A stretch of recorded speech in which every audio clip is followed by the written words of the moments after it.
आजच्या व्हिडिओमध्ये आपण बघणार आहोत की इम्पॉर्टंट डायग्राम्स ऑफ ॲनाटॉमी.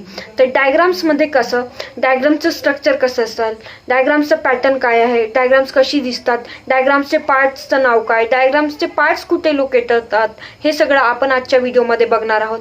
तर मी दीक्षा कतल्या तुमचं सगळ्यांचं स्वागत करत आहे डिगी मॅचिवर्स गायडन्सला. जे की फर्स्ट सेमवाले स्टुडंट आहेत, ज्यांची एक्झाम डोक्यावर आलेली आहेत, त्यांना खूप इन्फॉर्मेटिव्ह ठरणार आहे ते व्हिडिओ. तर सगळ्यांनी बघत राहा. चला बघूया आता आपण डायग्राम्सला. तर ऑल BSc फर्स्ट सेमवाले जे की ऑल ॲनाटॉमी डायग्राम्स आहेत. तर आज आपण बघूया जनरल ॲनाटॉमीचे डायग्राम्स. पहिली डायग्राम म्हणजे आपली सेल. आता सेलचा स्ट्रक्चर बघा, सेलचे पार्ट्स बघून घ्या जे की ऑर्गनल्स प्रेझेंट आहेत. वर बघा स्मूथ एंडोप्लाझ्मिक रेटिक्युलम. रेटिक्युलम कसं दिसते ते बघा. Plasma membrane, vacuoles, chromatin, nucleus. आता न्यूक्लियस कुठे प्रेझेंट आहे, न्यूक्लिओलस कुठे प्रेझेंट आहे, न्यूक्लिअर पोर कुठे प्रेझेंट आहे, ते सगळं चेक करून घ्या आणि डायग्राम कशी दिलेली आहे ते बघा. आता मी तुम्हाला फक्त पार्ट्सचे नावं सांगत आहे, ते लक्षात घ्या. आता काय, वॅक्युओल्स बघा, हे वॅक्युओल्स आहे. मग त्याच्यानंतर क्रोमॅटिन आहे, मग न्यूक्लियस आहे, रायबोझोम्स आहे, मायटोकॉन्ड्रिया आहे, गॉल्गी बॉडी आहे. गॉल्गी बॉडी कशी दिसते ते चेक करा. लायझोझोम्स बघा, सेंट्रिओल्स बघा, न्यूक्लिअर पोर्स बघा. न्यूक्लिअर पोर म्हणजे काय, न्यूक्लियसच्या बाजूची जी एरिया असते त्याला मधामधात स्पेस असते, त्याला न्यूक्लिअर पोर म्हणतात. रफ एंडोप्लाझ्मिक रेटिक्युलम हे सुद्धा आहे. स्मूथ आणि रफ एंडोप्लाझ्मिक रेटिक्युलम हे सुद्धा बघून घेत जा कसं दिसत आहे, कारण तुम्हाला डायग्राम काढता यायला हवी. सेम नीटनेटकी सेलची डायग्राम अशीच काढायला पाहिजे तुम्ही.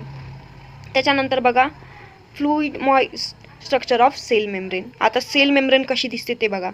सेल मेम्ब्रेनचा स्ट्रक्चर तुम्हाला विजिबल होत असेल तर सेल मेम्ब्रेनच्या वर बघा जे प्रोटीन्स दिले आहे, प्रोटीन्स मॉलिक्यूल, ते लांब लांब ते प्रोटीन मॉलिक्यूल्स आहेत.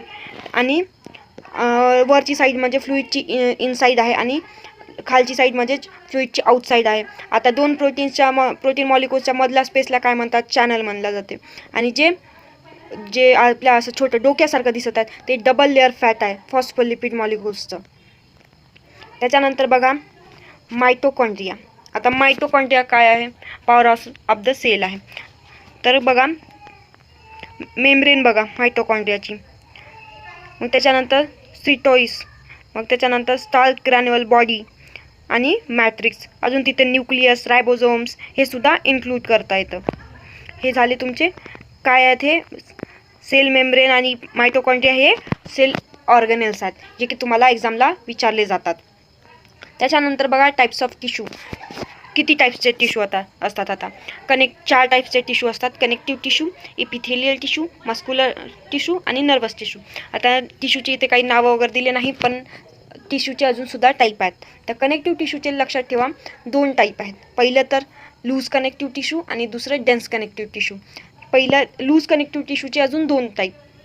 ते कोणता, एल्व्हिओलाय अँड एल्व्हिओलार असे 2 टिश्यू असतात, त्याचे सब टाईप. आता डेन्स कनेक्टिव्ह टिश्यूचं बघा. डेन्स कनेक्टिव्ह टिश्यूचे 3 टाईप असतात, टेंडॉन, लिगामेंट आणि एक म्हणजे आता सध्या मला लक्षात नाही, नंतर कधीतरी सांगते, ते लक्षात नाही आता मला. आता इपिथेलियलचे अजून 2 टाईप असतात बघा. सेकंड, सिम्पल इपिथेलियल टिश्यू आणि स्ट्रॅटिफाईड इपिथेलियल टिश्यू. यांचे पण सब टाईप आहेत. मसल्स टिश्यूचे पण 2 टाईप, इनव्हॉलंटरी आणि व्हॉलंटरी. नर्वस टिश्यूचे पण 2 टाईप, पेरिफेरल आणि सेंट्रल. हे टिश्यूचे टाईप्स आहेत, सब टाईप्स. आता त्याच्यानंतर बघा टाईप्स ऑफ मसल. आता मसल्सचे टाईप्स किती असतात कोणी सांगू शकते का, नाही ना. तर बघा स्केलेटल मसल टिश्यू, मग दुसरी कार्डियाक मसल टिश्यू आणि स्मूथ मसल टिश्यू. आता पहिली बघा स्केलेटल मसल टिश्यूमध्ये काय असते, मस्क्युलर फायबर्स असतात आणि न्यूक्लियस प्रेझेंट असतात आणि स्टेरिएशन म्हणजे थ्रेड एखाद्या झाडाला बघितलं असेल तुम्ही, कसे ते पर्टिक्युलर वेळेवर नाही का असं पार्ट केलं असतात तसं सारखं. कार्डियाक मसल्स टिश्यूमध्ये बघा कार्डियाक मसल्स फायबर प्रेझेंट असतात, न्यूक्लियस प्रेझेंट असतो, स्टेरिएशन प्रेझेंट असते आणि इंटरक्रेटेड डिस्क प्रेझेंट असते. आता डिस्क म्हणजे ते थोडी जाडमध्ये जागा थोडी स्पेस खुली असते. आता बघा smooth muscle tissue. Smooth muscle टिश्यूमध्ये बघा फायबर्स सेल असतात स्मूथ मसल्सचे आणि न्यूक्लियस प्रेझेंट असतो. आता स्ट्रक्चर बघून घेत चला. याच्यानंतर बघा सायनोव्हियल जॉईंट. सायनोव्हियल जॉईंटचं कसं, सायनोव्हेल जॉईंट कशी दिसते बघून घ्या. सायनोव्हेल जॉईंट तुमच्या एक्झामला विचारली जाते. ॲटलिस्ट 5 मार्कासाठी तरी सायनोव्हेल जॉईंट विचारली जाते. सायनोव्हेल जॉईंटचे 6 टाईपसुद्धा विचारले जातात. सायनोव्हेल जॉईंटचे किती टाईप असतील? 6. आता कोणते कोणते? बॉल अँड सॉकेट, हिंग जॉईंट असते, कॉन्डिलर जॉईंट असते, पायोट जॉईंट असते, ग्लिडिंग जॉईंट असते आणि एक सॅडल जॉईंट असते. हे असे टाईप आहेत सायनोव्हेल जॉईंटचे. आता बघा सायनोव्हेल जॉईंट कसं प्रेझेंट असते. पोस्टेम प्रेझेंट असते आउटरला. त्याच्यानंतर इनरमध्ये काय असते? आर्टिक्युलेटिंग बोन प्रेझेंट असते. मग मधली स्पेस म्हणजे कोणती? तिला सायन्युअल किंवा जॉईंट कॅव्हिटी म्हणतात. जॉईंट कॅव्हिटी म्हणून म्हणलं तरी चालते. आता जे बोन्सच्या अप्पर भागाला प्रेझेंट आहे आर्टिक्युलेटिंग कार्टिलेज म्हणलं जाते. आणि जे बोन आहे आपलं सायनोव्हेल जॉईंटच्या त्याच्या आउटर याच्याला फायबरस कॅप्सूल म्हणलं जाते. मग सायनोव्हेल मेम्ब्रेन्स असतात बोन्सच्या कडेला, त्याला दोन्हीला मिळून काय होते? आर्टिक्युलर कॅप्सूल प्रेझेंट असते. आता आर्टिक्युलेटिंग बोन तर सांगलेच मी, मिडलमध्ये प्रेझेंट असते आणि पेरिपोस्टेरियम आउटरला प्रेझेंट असते. त्याच्यानंतर बघा blood supply of long bone. Blood supply कसं होत असते लॉंग बोनला? पहिली तर इपिफायजियल आर्टरी सर्वात मेन, आणि इफिफायसिस पण प्रेझेंट असते. डायफायसिस मिडलला प्रेझेंट असते आणि खाली म्हणजे अजून इपिफायसिस, म्हणजे 2 इपिफायसिस आणि 1 डायफायसिस असं प्रेझेंट असते लॉंग बोनला. मग इपिफायसच्या खाली प्रेझेंट असते इपिफायसिस प्लेट ऑफ कार्टिलेज. मग त्याच्यानंतर मेटाफायसिस प्रेझेंट असते. तर बघा आता कसं होते. Hairpin bends of metaphyseal artery before epiphyseal fusion. म्हणजे जे हेअर बिनसारखं बेंड्स असते मेटाफॅजियल आर्टरीज, जे की प्रोव्हाइड करते त्याच्या बिफोर इपिफॅजियल आर्टरीच्या. न्यूट्रिएंट आर्टरी हे सुद्धा प्रोव्हाइड करते ब्लड. पेरिपोस्टियल आर्टरी हे सुद्धा जे बोन आहे लॉंग बोनला तिला प्रोव्हाइड करत असते ब्लड. आणि एस्मोटॉसिस आणि बिटवीन इपिफॅजियल आणि मेटाफॅजियल आर्टरी आफ्टर इपिफॅजियल फ्युजन. म्हणजे जे आर्टरी आहे एनास्टॉमेसिस हे काय करते? बिफोर फ्युजन काय ब्लड सप्लाय करत असते आपला. आता बघा difference between artery and veins. आता आर्टरी कसं असते आणि वेन कसं असते. तर बघा एका साईडला आर्टरी आणि दुसऱ्या साईडला वेन आहे. तर बघा कोलॅजन प्रेझेंट असते आर्टरीजमध्ये दोन्हीमध्ये, जे की आउटर साईडला. आर्टरीमध्ये जास्त, वेनमध्ये कमी. इंट्राव्हॉलंटरी मसल्स आणि इलास्टिक फायबर्स असतात, जे की आर्टरीमध्ये जास्त आणि वेनमध्ये कमी.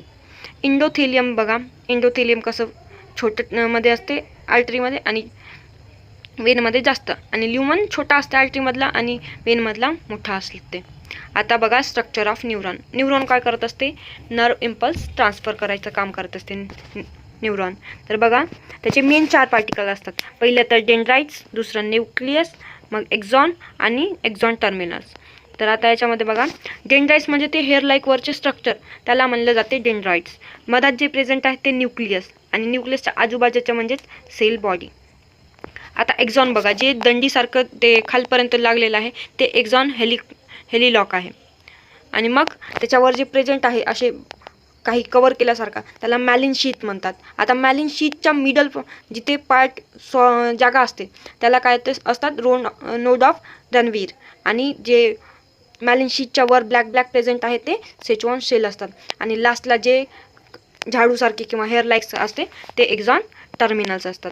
तर हे काही झाले आपले इम्पॉर्टंट डायग्राम्स. आता बाकीचे आता आपण नंतर बघूया. आधी एवढेच डायग्राम समजून घ्या.